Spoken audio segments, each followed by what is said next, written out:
दोस्तों आपने मोदी का नाम बहुत सुना होगा। कैमरा के सामने आने के लिए कुछ भी कर बैठते हैं। मोदी ने ज़करबर्ग को ये इशारा भी किया कि वो कैमरों को ब्लॉक कर रहे हैं। ये वीडियो टाउन हॉल में फेसबुक के सवाल जवाब कार्यक्रम से ठीक पहले का है। देखिए। लेकिन ठीक उसी प्रकार एक और महोदय निकल कर आए हैं। वो महोदय कोई और नहीं दोस्तों, लोकसभा अध्यक्ष ओम बिरला जी।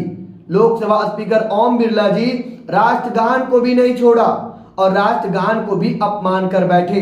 देखिए दोस्तों किस तरह वीडियो में चल रहे हैं। ऐसा लग रहा है कि जैसे गार्डन में घूमने के लिए आए हैं। ऐसा लग रहा है जैसे कोई डांस हो रहा है, वो देखने के लिए आ रहे हैं कैमरा के सामने। कैमरा के सामने आना कौन जरूरी है दोस्तों? कोई जरूरी नहीं है। हमें स्कूल में ही सिखा दिया जाता है कि अगर कभी भी राष्ट्रगान हो, राष्ट्रगान सुनाई दे रहा हो तो जिस स्थान पे है उसी स्थान पे हमें खड़ा हो जाना चाहिए। लेकिन लोकसभा स्पीकर ओम बिरला जी ने ये ना करके कैमरा के सामने आना चाहा और राष्ट्रगान को भी ना छोड़कर राष्ट्रगान का अपमान कर बैठा। दोस्तों इतना ही नहीं दोस्तों, उनके चक्कर में एक सेना जो आपको सामने दिख रहे हैं, एक सेना, उनको भी राष्ट्रगान का अपमान करना पड़ा और साथ में उनको भी हिलना पड़ा, क्योंकि पीछे से तो ओम बिरला जी आ रहे थे कैमरा के सामने। तो ओम बिरला जी अगर राष्ट्रगान का अपमान कर रहे हैं दोस्तों, ठीक 2 दिन पहले हम आपको बता रहे हैं, 2 दिन पहले ओम बिरला जी खड़े होकर सदन में क्या कहते हैं कि जब स्पीकर खड़ा हो जाए ना तो सभी सांसद को बैठ जाना चाहिए। अगर ये ज्ञान ओम बिरला जी दे रहे हैं, अब इनको कौन ज्ञान दे कि जब राष्ट्रगान हो तो कहीं इधर उधर टहलना नहीं चाहिए, जिस स्थान में हो उसी स्थान में हमें खड़ा हो जाना चाहिए। लेकिन इतना ही नहीं दोस्तों, ये तो राष्ट्रगान का अपमान कर बैठी। अब एक और दिखाते हैं दोस्तों, जो दिन भर जिस चैनल में दिखाया जाता है आपको, Modi Modi Modi, BJP BJP BJP. दोस्तों 2 दिनों से 3 दिनों से सदन में हलचल मची हुई है, बौखलाहट मची हुई है संविधान को लेकर। लेकिन आप रिपब्लिक भारत का न्यूज देख लीजिए, आपको कहीं भी अगर मिल जाए, ऊपर में देखिए क्या लिखा आ रहा है, इंडिया मैच विन करेगा, जीतेगा या नहीं जीतेगा, ठीक है चलिए बात किसी हद तक सही है। दूसरा बयान ओवैसी पर, तीसरा बयान ओवैसी पर, ओवैसी का घर जल गया, ओवैसी का ये हो गया, ओवैसी का वो हो गया। लेकिन आपको कहीं भी दिख रहा है कि ओम बिरला जी ने राष्ट्रगान का अपमान कर बैठा, ओम बिरला जी ने बदतमीजी से बात कर रहे हैं, ओम बिरला जी ने सदन में खड़े होकर कहा कि सभी सांसद को बैठ जाना चाहिए। कहीं पे दिख रहा है नीट का बात, कहीं पे पेपर लीक का बात। ये सिर्फ अंधभक्त है दोस्तों। देखिए कहीं भी इस चैनल में दिख रहा है, आपको कहीं भी नहीं दिखेगा, क्योंकि अभी मोदी जी गलत कर बैठे हैं। आप चैनल में देखिएगा कहीं भी निकालकर कि आपको जो एक्सीडेंट हुआ था रेलवे वाला, रेल का जो हादसा हुआ, इतना बड़ा हादसा, आपको नहीं दिखेगा चैनल में, कहीं भी नहीं दिखेगा दोस्तों एक और बात बताते हैं आपको। परसों का बात है कि जब राहुल गांधी सदन में थे तो राष्ट्रगान के ठीक 2 मिनट पहले पीछे गए किसी कारणवश एक नेता से मिलने, लेकिन ठीक 2 मिनट बाद वो आगे नहीं आ पाए और राष्ट्रगान स्टार्ट हो गया।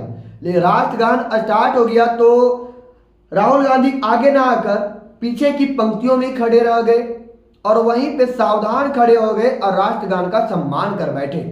लेकिन बीजेपी आईटी सेल वालों ने गर्दा उड़ाकर राहुल गांधी पर इतना बौखलाहट मचा दी कि राहुल गांधी तो राष्ट्रगान चल रहा था सदन में, राहुल गांधी ही नहीं थे, राहुल गांधी कहाँ चले गए थे, नेता प्रतिपक्ष बने कहाँ चले गए। लेकिन उनको इतना पता नहीं था, उनको पीछे नहीं दिखा कि राहुल गांधी पीछे खड़े हैं।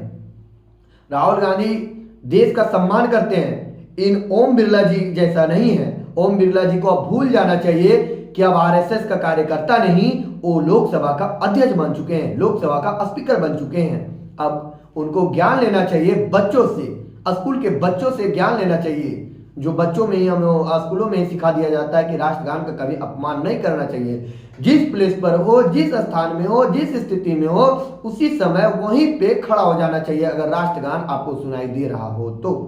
लेकिन ओम बिरला जी ना ऐसा ना करके राष्ट्रगान का सीधा सीधा अपमान किया। दोस्तों इसी पर कुछ व्यक्तियों का कमेंट भी आता है। दोस्तों ये कमेंट हम पढ़ के सुनाना चाहते हैं। वो फ्रेम में नहीं आ रहे हैं इसलिए टहल रहे हैं, फ्रेम में तो आना जरूरी है ना। ये हद तक तो सही है, फ्रेम में आना तो जरूरी है। मोदी के बाद तो ओम बिरला जी तो हैं। दोस्तों दूसरा कमेंट शेख हरीफ का आता है, संधियों की कभी भी राष्ट्र, राष्ट्रगान, राष्ट्र ध्वज और संविधान से कोई मतलब नहीं रहा है। दोस्तों जब आप ऐसा काम करेंगे तो कोई भी आप पे कमेंट कर ही देगा। दोस्तों तीसरा कमेंट क्या है ये भी आप सुन लीजिए। तीसरा कमेंट है कि ऐसे व्यक्ति अध्यक्ष है, ये देश का तो दुर्भाग्य है। ऐसा व्यक्ति अगर देश का अध्यक्ष है तो देश का तो दुर्भाग्य है ही। दोस्तों एक और कमेंट आता है। दोस्तों ये कमेंट आप सुनकर दंग रह जाएंगे। दोस्तों एक ऐसा कमेंट निकल कर आता है कि एक व्यक्ति ने लिखा है, एक मिनट दोस्तों हम बताते हैं कि आरएसएस की पृष्ठभूमि से आए संघी से राष्ट्रगान के सम्मान की उम्मीद करना ही बेईमानी है। ओम बिरला के सिर पर सत्ता का नशा चढ़कर बोलता दिख रहा है। हम ओम बिरला जी का बात बताते हैं कि परसों का ही बात है। शशि थरूर ने जब शपथ ग्रहण करते हुए वो जय संविधान का नारा लगाते हैं तो ओम बिरला जी कहते हैं कि ये संविधान का ही तो शपथ ले रहे हैं। तो किसी व्यक्ति ने कहा कि आप आपत्ति मत जताइए जय संविधान का नारा लगाने पर। तो क्या कह बैठते हैं दीपेंद्र हुड्डा जी को, जिन्होंने 4 लाख 4.5 लाख वोटों से जीत कर आए हैं सदन में।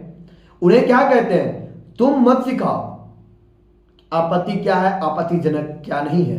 दोस्तों तुम तड़ाक करना एक लोकसभा अध्यक्ष के लिए, लोकसभा स्पीकर के लिए किस हद तक सही है, आप कमेंट सेक्शन में बता सकते हैं।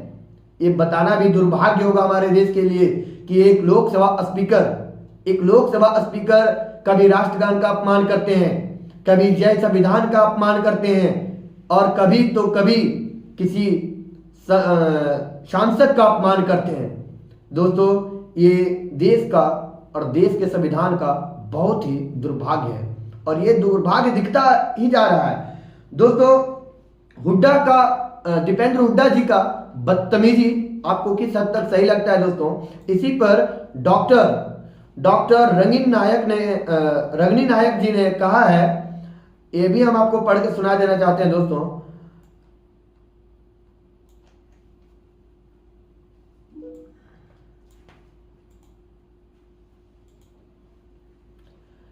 दोस्तों डॉक्टर रंगनी